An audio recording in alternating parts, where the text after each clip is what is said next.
Hello, this is Chris from Paletech, and on this video we are going to learn how to use the navigator on Elementor page builder.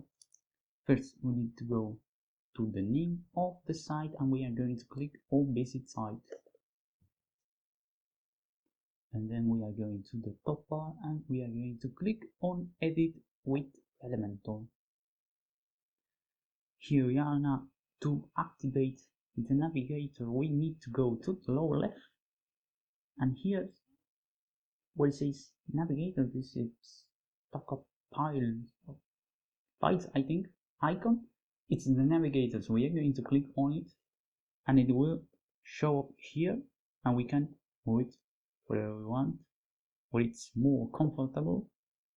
And as you can see, we can select all the sections on the structure of the site. All the things we have added to the different section will be visible. So we are going to click on a section and it will be selected, and if we click on the dash here, it will show the columns on the section, like this one right here.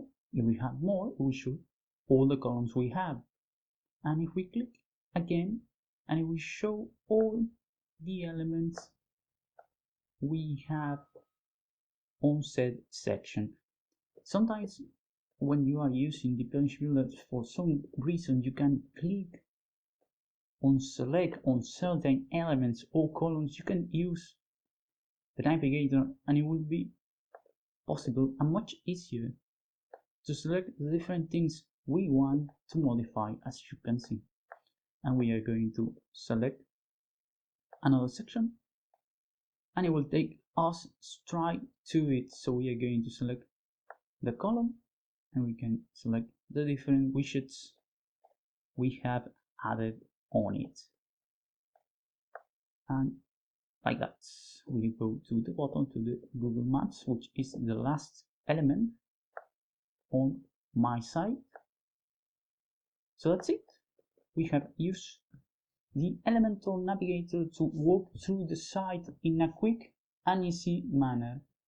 If you like the video, subscribe to our channel and share with a friend who might need help on the sites. See you the next time on Paletech.